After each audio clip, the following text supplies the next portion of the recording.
Welcome to Rezang La education. मैं हूं अनूप और अभी तक हम जान चुके हैं जो कनेक्शंस हमने पढ़े थे लास्ट क्लास के अंदर, सीरीज पैरेलल। तो उसी स्टेप को हम आगे बढ़ाते हुए चलेंगे आज।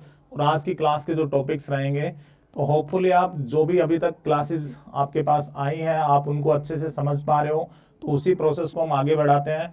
तो आज हम जानने वाले हैं डोमेस्टिक इलेक्ट्रिक सर्क्यूट, जो सीरीज और पैरेलल कॉम्बिनेशन की बात हम करेंगे। इनके एडवांटेजेस और डिसएडवांटेजेस हम पढ़ेंगे, कहाँ पर ये यूटिलाइज किए जाते हैं और क्यों यूटिलाइज किए जाते हैं।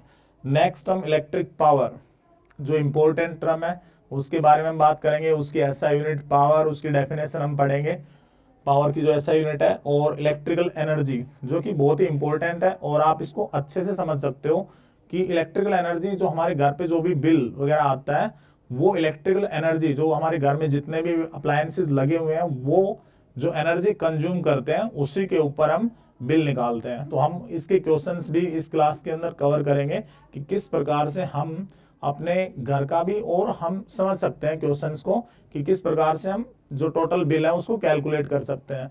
उसके बाद एक रिलेशन रहेगा कमर्शियल यूनिट ऑफ एनर्जी और जूल के अंदर। तो ये सब चीजें हम कवर करने वाले हैं। तो चलिए इस क्लास को स्टार्ट करते हैं।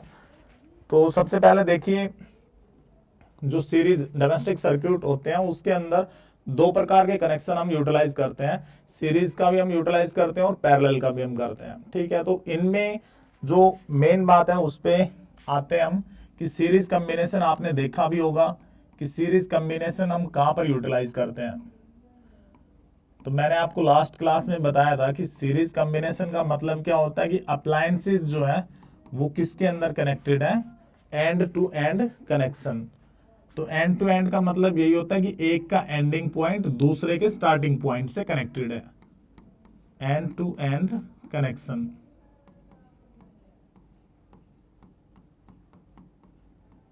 चलिए अब इसका एक हम एग्जाम्पल ले सकते हैं, जैसे जो डेकोरेटिव लाइट्स वगैरह होती हैं हम फेस्टिवल्स के दौरान जिनको लगाने का काम करते हैं, दीपावली वगैरह पे, न्यू ईयर सेलिब्रेशन वगैरह के ऊपर, या जनरली होटल्स में मैरिज जब होती है उस टाइम पे भी हम देखते हैं। तो वो एक लंबी कतार होती है जिसके अंदर बल्ब्स को लगा के रखा जाता है। तो वो अपना कनेक्शन कौन सा होता है, सीरीज कनेक्शन। अब इसके कुछ डिसएडवांटेज होते हैं। तो देखिए, मैं एक सिंपल सर्क्यूट यहाँ पे बनाने का काम कर रहा हूं। मान लीजिए मैंने बल्ब ले लिया, पहला बल्ब, ऐसे करके सेकंड, नेक्स्ट हम तो नंबर ऑफ बल्ब्स हैं उनको मैं कनेक्ट करने का काम कर रहा हूं सर्किट के अंदर।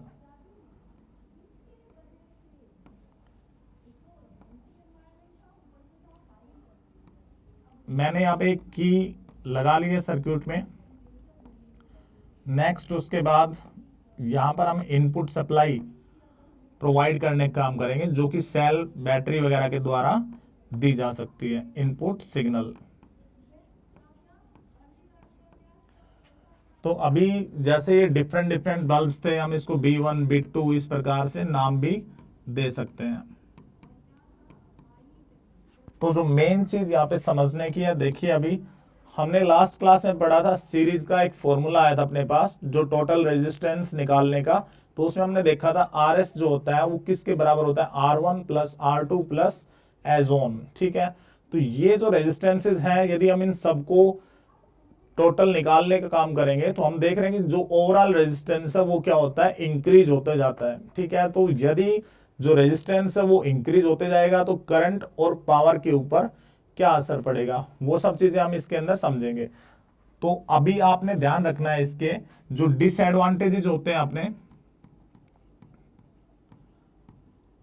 ये बोर्ड एग्जाम्स के अंदर पूछा जाता है। डिसएडवांटेजेस हम बात करेंगे यहाँ पे ऑफ सीरीज कॉम्बिनेशन। और ध्यान रहे यहां पर जो डिसएडवांटेजेस होंगे वो सेम चीजें आगे जो हम पैरेलल कॉम्बिनेशन पढ़ेंगे उसके अंदर एडवांटेजेस बन जाएंगे। तो सबसे पहले देखिए, ये जो मैंने बताया जनरली आप कह सकते हो, एक एग्जांपल हमने ले लिया है कि हम यूटिलाइज कर रहे हैं डेकोरेटिव लाइट्स का। तो जनरली जो डेकोरेटिव लाइट्स होती है वो किसके अंदर कनेक्टेड की जाती है, सीरीज के अंदर।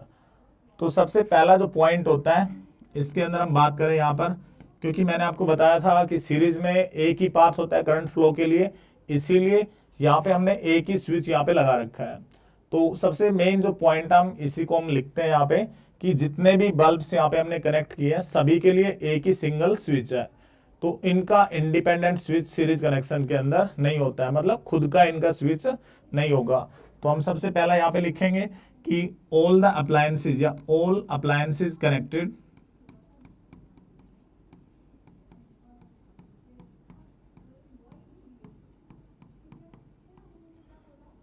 Have single switch. इसका मतलब मैं यहां पे क्या लिख सकता हूं, that is no independent switch,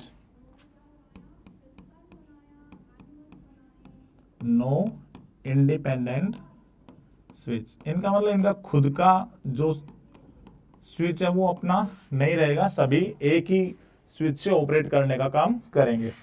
next यहां पे हम देखेंगे कि जो ओवरऑल रेजिस्टेंस है इस सर्किट का वो क्या होगा, इंक्रीज होगा। ठीक है, ओवरऑल रेजिस्टेंस क्या हो जाएगा, इंक्रीज, क्योंकि सारे के सारे सीरीज कनेक्शन में, और सीरीज का फॉर्मूला जो RS हम निकालते हैं टोटल R1 R2 R3 सभी एड ऑन होते जाते हैं। तो हम यहां पे लिख सकते हैं कि ओवरऑल रेजिस्टेंस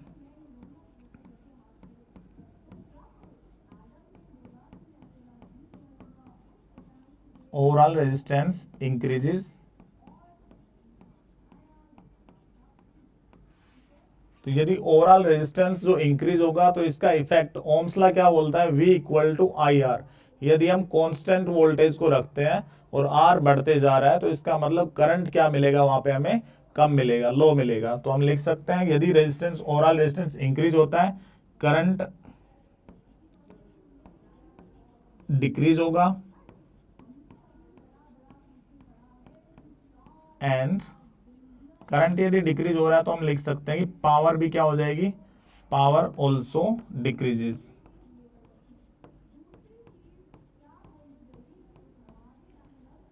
उसके बाद नेक्स्ट हम थर्ड जो पॉइंट है अब इसको समझते हैं यहाँ पे। तो देखिए मान लो मैं बोलता हूं कि एक जो बल्ब है यदि वो खराब हो जाता है या एक अप्लायंस खराब हो जाता है तो उसका सर्किट के ऊपर क्या असर पड़ेगा। तो यदि यहाँ पर कोई भी बल्ब है यदि वो खराब हो गया तो इसका मतलब है कि जो सर्किट है वो ऑपरेट नहीं करेगा। ठीक है, तो हम कह सकते हैं कि यदि एक फॉल्ट सर्किट में आता है तो जो सर्किट अपना कनेक्टेड है वो ऑपरेट नहीं करेगा। फिर तो हम लिख सकते हैं यहाँ पे कि फेलियर ऑफ वन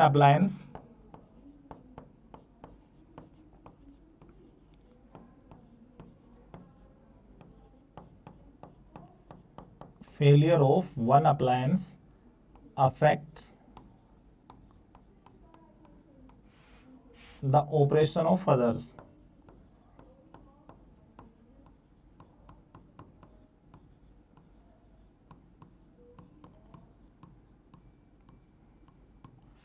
तो 3 पॉइंट मैंने आपको यहाँ पे बताए। उसके बाद नेक्स्ट जो फोर्थ पॉइंट होता है उसके अंदर हम मेंशन कर सकते हैं, जो कि इंपॉर्टेंट पॉइंट भी है।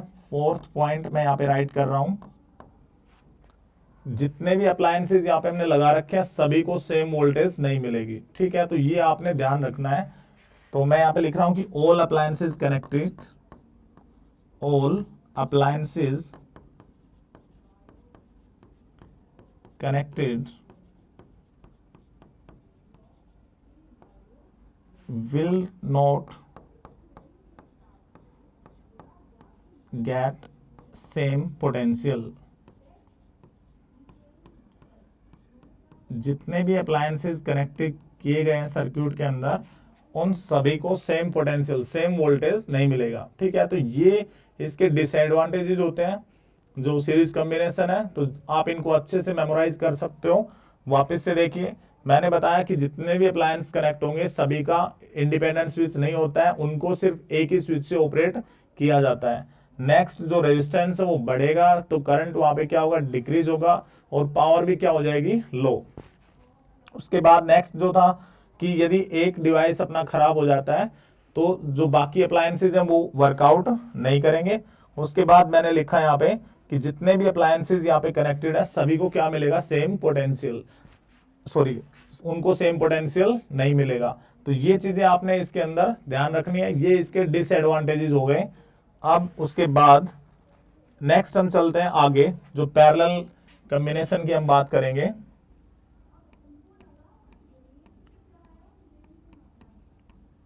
तो डोमेस्टिक अपने सर्क्यूट्स होते हैं, उनके अंदर पैरेलल कॉम्बिनेशन को यूटिलाइज किया जाता है। हम यहां पे लिख सकते हैं is utilised in domestic circuits.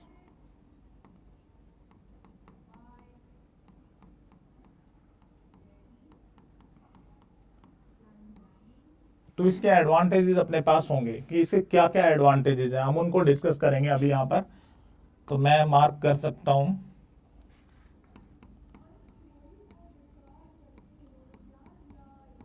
Advantages.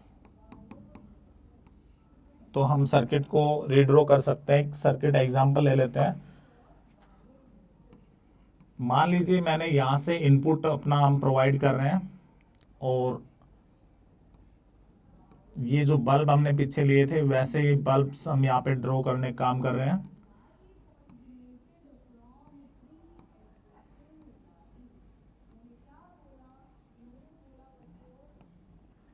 तो नेक्स्ट मैं यहाँ पे 2-3 स्विचेस वगैरह यूटिलाइज करके और बल्ब्स को बना रहा हूँ। ऐसे करके हम नंबर ऑफ बल्ब्स को कनेक्ट कर सकते हैं। तो देखिए फर्स्ट की है, तो मैं इसको K1, K2, K3 इसी प्रकार से हम यहाँ पे लिख लेते हैं। ये फर्स्ट बल्ब है B1, B2, B3, और ये हमने प्रोवाइड कर दिया इसको इनपुट, जो हम वोल्टेज यहाँ पे प्रोवाइड करने का काम कर रहे हैं। तो अब इसके जो एडवांटेजेस होते हैं उनको हम डिस्कस करेंगे।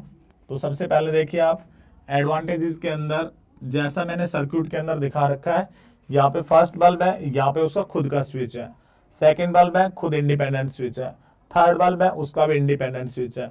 तो ये जो कनेक्शंस हैं किसके अंदर थे, पैरेलल में। तो इसका फर्स्ट पॉइंट हम लिख सकते हैं कि जितने भी अप्लायंसेस कनेक्ट किए जाएंगे सभी का इंडिपेंडेंट स्विच होगा। तो आप इसमें फर्स्ट मेंशन कर सकते हो कि all appliances connected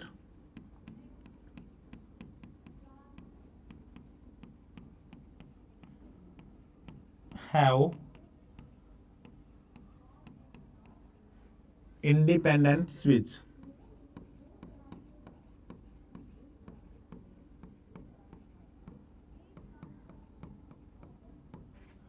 second point यहां पे रहेगा अपना कि जो वोल्टेज इनको मिलेगी, क्योंकि पैरेलल में वोल्टेज करंट का डिवीजन होता है, वोल्टेज क्या रहती है, सेम रहती है। तो आप यहां पे लिख सकते हो कि ऑल अप्लायंसेस will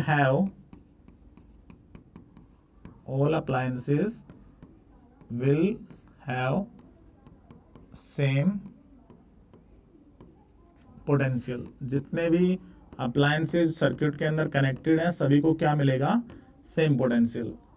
नेक्स्ट उसके बाद यदि मान लेते हैं कि जो बल्ब है B1 वो फेल हो जाता है, तो यदि हमने इसके अंदर हम कि मान लीजिए मैंने इस की को क्लोज किया और जो बल्ब था ये इसमें ब्रेक हो गया, कहीं पर भी इसका जो फिलामेंट है यदि वो टूट जाता है, तो उस केस में B1 जो ये लाइनिंग है अपनी, इसमें करंट नहीं आएगा।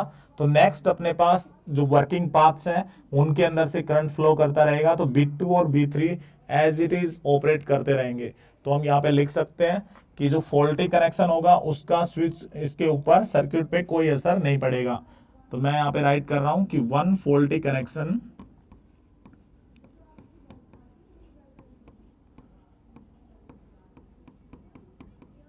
do not affect the operation of others।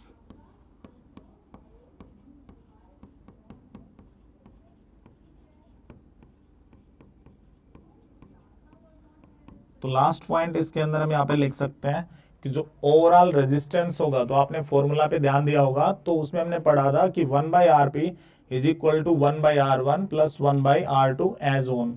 तो वो रेसिप्रोकल फॉर्म के अंदर है। तो यदि वहां पर हम रेजिस्टेंस निकालते हैं तो ओवरऑल रेजिस्टेंस हमेशा डिक्रीज होता है। जैसे मैं बोलता हूं, मान लीजिए मैंने 5 ओम के 2 रेजिस्टेंसेस ले लिए, अब इनका दोनों को मैंने पैरेलल में कनेक्ट किया है, तो इनका रेजिस्टेंस कितना आएगा, तो कल हमने एक फॉर्मूला पढ़ा था RP is equal to R by N identical के लिए। तो आइडेंटिकल है तो 5 अपॉन में 2, तो वैल्यू कितनी आती है 2.5। इसका मतलब कि जो रेजिस्टेंस है सर्किट का अभी क्या हो गया डिक्रीज, जो वैल्यू उनकी रेजिस्टेंसेस की थी उनसे भी छोटा रेजिस्टेंस हमें मिलेगा।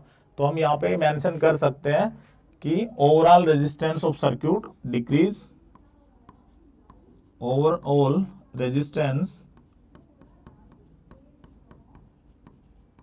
Of circuit decreases,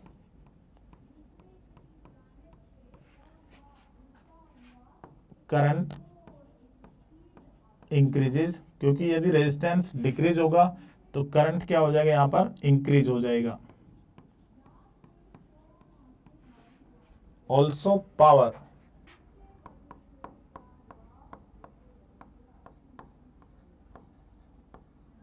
increases. तो आप ये बेसिक सर्किट बनाकर इन चीजों को समझा सकते हैं, जो कि बहुत इंपॉर्टेंट क्वेश्चन है बोर्ड एग्जाम्स के अंदर, ये अपना पूछा जाता है।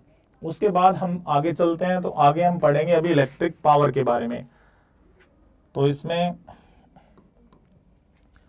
इलेक्ट्रिक पावर क्या होती है, इसके मतलब को हम समझने का काम करेंगे। इलेक्ट्रिक पावर, जैसे आप कोई भी बल्ब वगैरह मान लीजिए मार्केट से आप लेके आते हो, तो उस बल्ब के ऊपर आपको देखा होगा, मान लीजिए ये कोई भी बल्ब है अपना, तो आप उसको लेके आते हो, मान लीजिए उस पर कुछ लिखा मिलता है 60 वाट इस प्रकार से, या फिर 220 वोल्ट ऐसे करके उन पे कुछ वैल्यूज प्रिंट होती हैं। आप उसके लेवल के ऊपर चेक कर सकते हो और इनसे आप समझ सकते हो चीज़ों को आसानी से। ठीक है, इनका मतलब क्या होता है, क्यों हमें इनकी जरूरत पड़ती है। तो देखिए अभी हम बात करें इलेक्ट्रिक पावर, फिर हम इन दोनों चीजों से भी इसकी कुछ पैरामीटर्स निकालने का काम हम करेंगे। तो पावर का मतलब होता है कि रेट ऑफ वर्क डन, यदि कोई भी अप्लायंस है वो कितना इलेक्ट्रिकल वर्क डन करता है किसी भी यूनिट टाइम के अंदर, उसी टर्म को हम क्या बोलते हैं, इलेक्ट्रिक पावर। तो मैं यहाँ पे राइट कर सकता हूँ इलेक्ट्रिक पावर का डेफिनेशन कि the electrical work done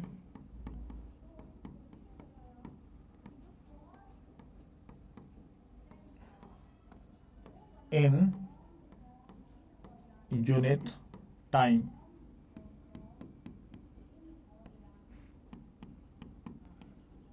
is called electric power. तो कोई भी अप्लायंस कितना इलेक्ट्रिकल वर्क डन करता है किसी भी टाइम के अंदर, तो रेट ऑफ वर्क डन भी आप इसको लिख सकते हो, या फिर यूनिट टाइम के अंदर वर्क डन। ऑल्सो हम इसको लिख सकते हैं कि the rate of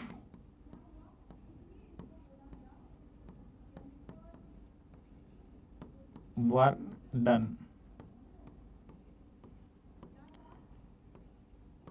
is termed power. तो ये आपने 9th क्लास के अंदर भी ये टर्म पढ़ी होगी। यहाँ पर हम लाइट के बारे में, जो इलेक्ट्रिसिटी है उसके बारे में बात कर रहे हैं, तो इसीलिए हम इसको इलेक्ट्रिकल वर्क डन बोल देते हैं। मान लीजिए जो फैन होता है तो वो भी इलेक्ट्रिक वर्क करता है, क्योंकि उसको इलेक्ट्रिसिटी हम प्रोवाइड करते हैं, फिर वो वर्क डन करता है। तो उसका काम क्या है, हमें क्या प्रोवाइड कर रहा है, वो एनर्जी प्रोवाइड कर रहा है। ठीक है ना, उसको कन्वर्ट कर रहा है, इलेक्ट्रिकल को किस में कर रहा है, मैकेनिकल के अंदर, और फैन जो हमें हवा वहां से प्रोवाइड कर रहा है। तो ऐसे कितने भी अप्लायंसेज होते हैं सभी का अपना अलग अलग काम होता है, तो वो एक एनर्जी को दूसरी एनर्जी के अंदर ट्रांसफॉर्म करने का काम करते हैं। तो अभी हम आगे बढ़ते हैं। तो मैं इसका फॉर्मूला राइट कर सकता हूं कि जो इलेक्ट्रिक पावर होगी, पावर का मतलब मैं क्या लिख सकता हूं, तो ऊपर हमने लिखा कि वर्क डन अपॉन में टाइम, तो कितना काम उसने किया, टाइम लिख सकते हो, टाइम टेकन लिख सकते हो। तो हम इसको इनिशियल्स के रूप में लिख सकते हैं। मैं इसको लिख सकता हूं जो इनके सिंबल्स हैं उसके according, P is equal to हम यहां से क्या लिख सकते हैं, W बाई में T। अब हम जो वर्क डन है उसको भी निकालते हैं। तो देखिए वर्क डन, हम पहले स्टार्टिंग में हमने एक इलेक्ट्रिक पोटेंशियल के बारे में पढ़ा था। तो पोटेंशियल में क्या होता था, हमने देखा था पोटेंशियल जो V हम डिनोट करते हैं उसको कि as V is equal to W by में Q। तो यहां से हम W की वैल्यू निकालेंगे तो W किसके इक्वल आ गया अपने पास, Q into V।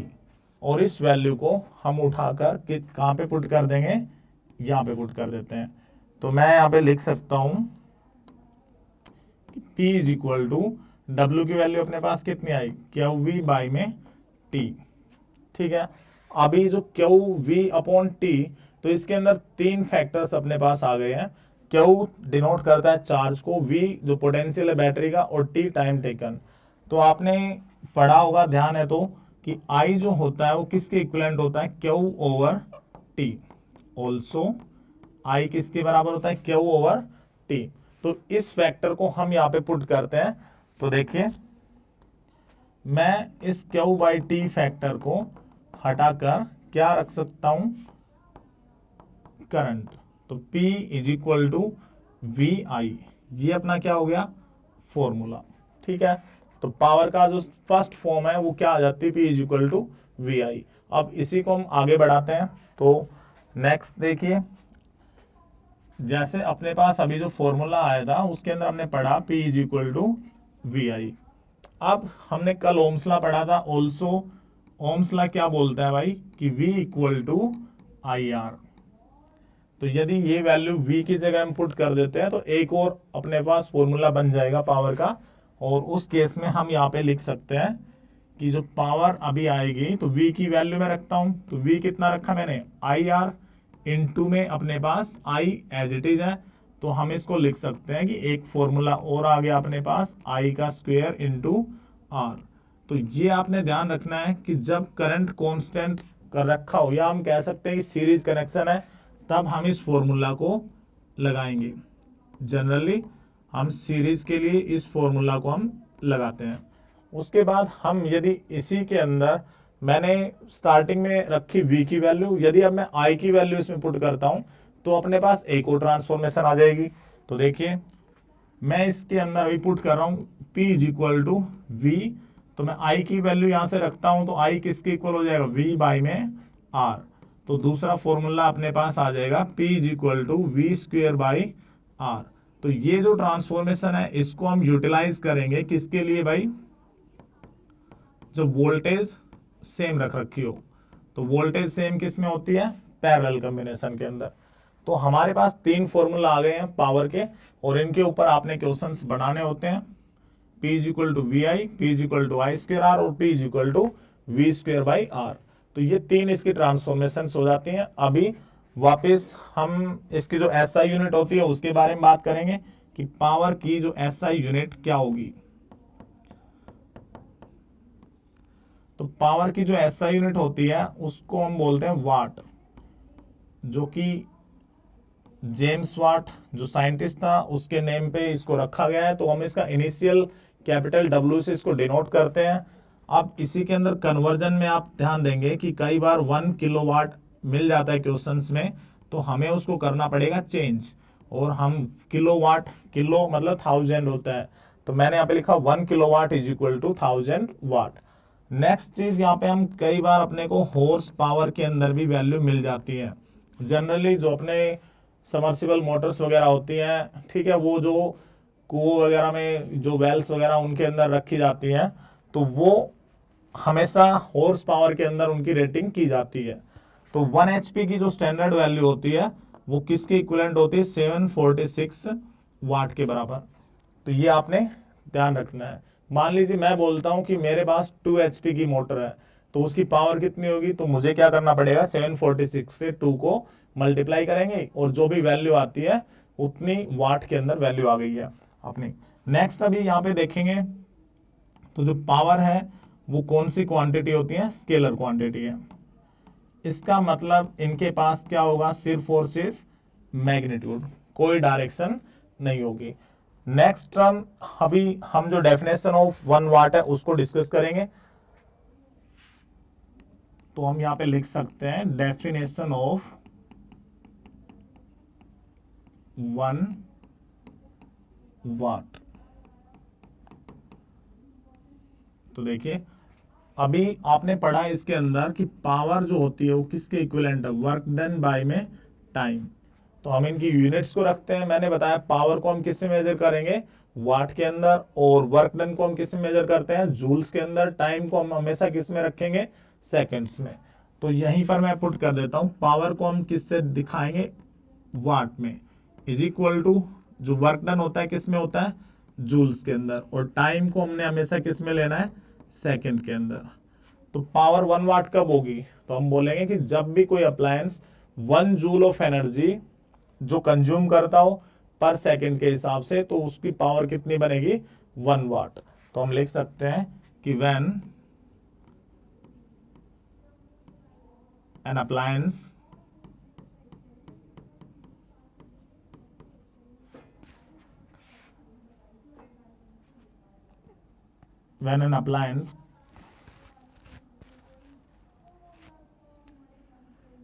does 1 joule of work, या जो वर्क डन होता है उसको हम एनर्जी कंज्यूम के अंदर भी लिख सकते हैं, इन 1 second, power is said to be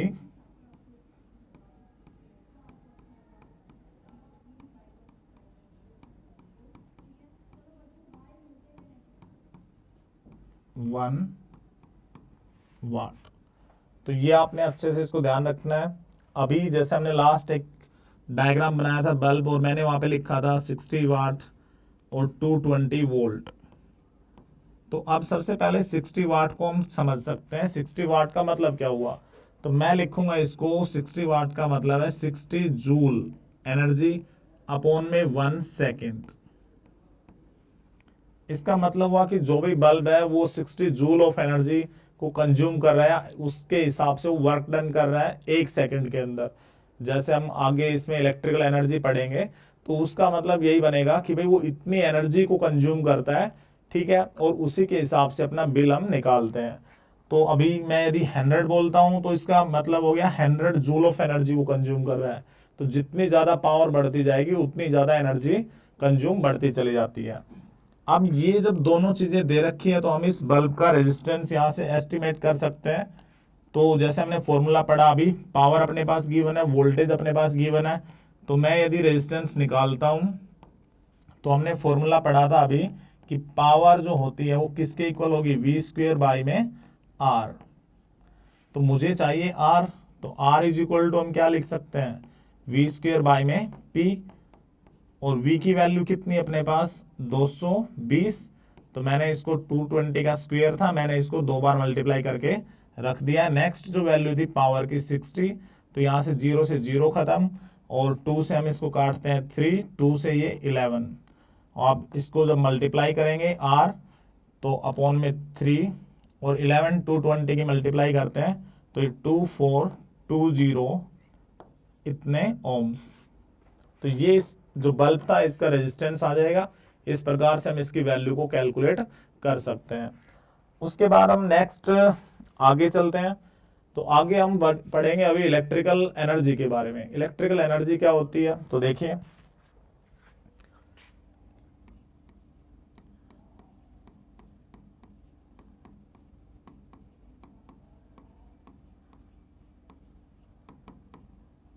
तो इसका बेसिक फॉर्मूला इलेक्ट्रिक एनर्जी, या इसको हम वर्क डन बोल सकते हैं, कि किस हिसाब से कोई भी अप्लायंस कितनी एनर्जी को कंज्यूम करता है, वो उसकी क्या कहलाएगा, इलेक्ट्रिक वर्क डन या electrical energy.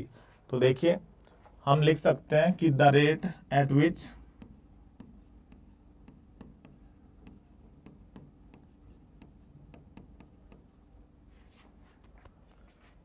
Energy is being consumed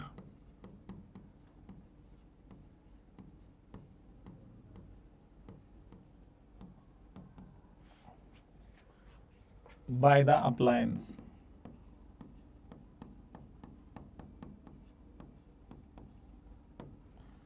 तो हम लिख सकते हैं यहाँ पे कि जो एनर्जी कंज्यूम्ड होगी वो किसके इक्वल हो जाएगी, एनर्जी कंज्यूम्ड या वर्क डन, और किसके इक्विवेलेंट आएगी, तो पावर मल्टीप्लाई टाइम।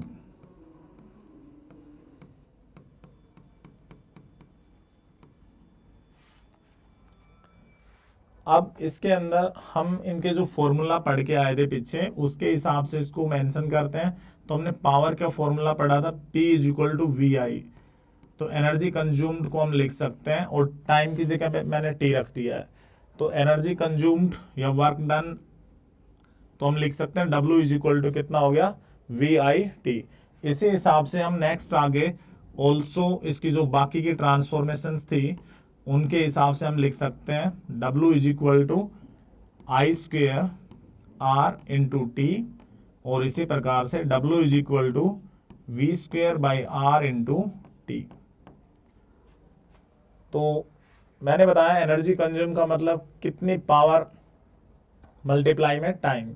तो इस हिसाब से हम जो डिवाइस है उसकी हम एनर्जी कंज्यूम की वैल्यू हम एस्टिमेट कर सकते हैं। अब देखिए इसके अंदर जो इसकी एसआई यूनिट होती है इलेक्ट्रिक एनर्जी की, इसको हम कमर्शियल यूनिट ऑफ एनर्जी भी बोल देते हैं।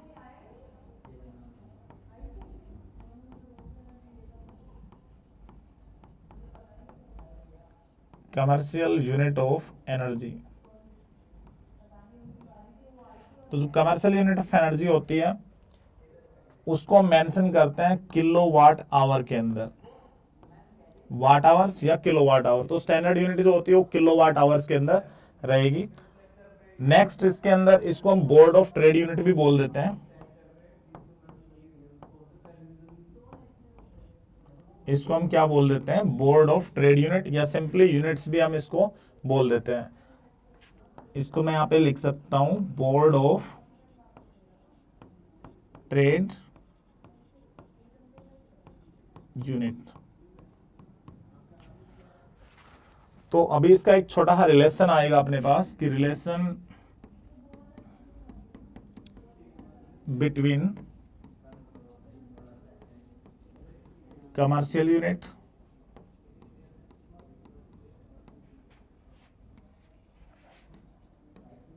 And joule. तो देखिए हम जो किलोवाट आवर को पढ़ते थे, किलोवाट आवर इसी को हम ओपन कर लेंगे। तो किलोवाट को मैं ओपन करता हूं तो मैं इसको लिख सकता हूं that is 1000 watt, multiply hour को हम ले लेते हैं सेकंड्स के अंदर। तो एक आवर के अंदर कितनी सेकंड आती है अपने पास, 3600 सेकंड्स। अब हमने वाट को पढ़ा था कि जो वाट होता है, वाट का मतलब क्या रहेगा, दैट इज जूल अपॉन में सेकंड, मल्टीप्लाई में 3600 सेकंड। तो सेकंड से सेकंड हम हटा सकते हैं, और यहाँ पर जो वैल्यू हम लिख सकते हैं कि 1 kilowatt hour is equal to 36 और 50 जिसके बाद हम लगा देंगे इतने जूल्स।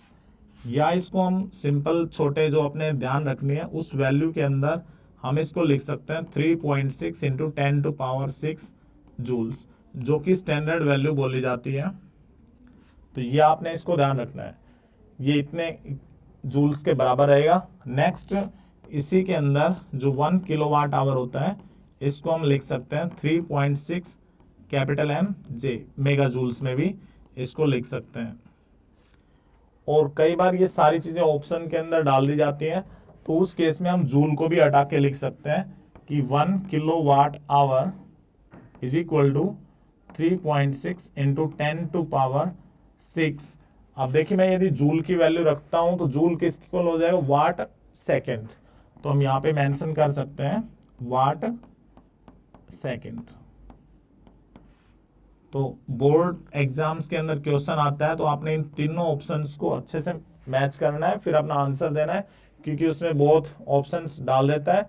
तो इसीलिए आप कभी इसको फ्लो के अंदर 3.6 10⁶ जूल मेंशन कर देते हो, आंसर सही है आपका, लेकिन बोर्ड ने जो पूछा उसके अकॉर्डिंगली नहीं आएगा तो नंबर अपना कट जाता है। इसीलिए आपको ऑप्शंस को अच्छे से रीड करना है और उसके बाद आंसर करना है।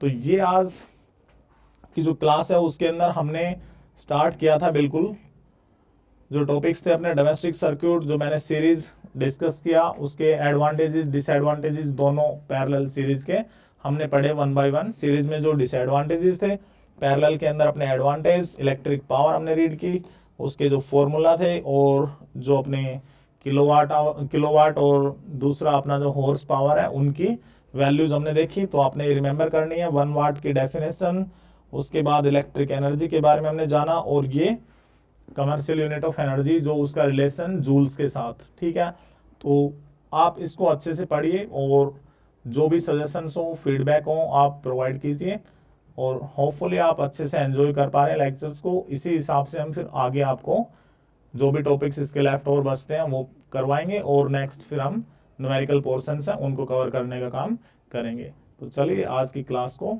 एंड करते हैं।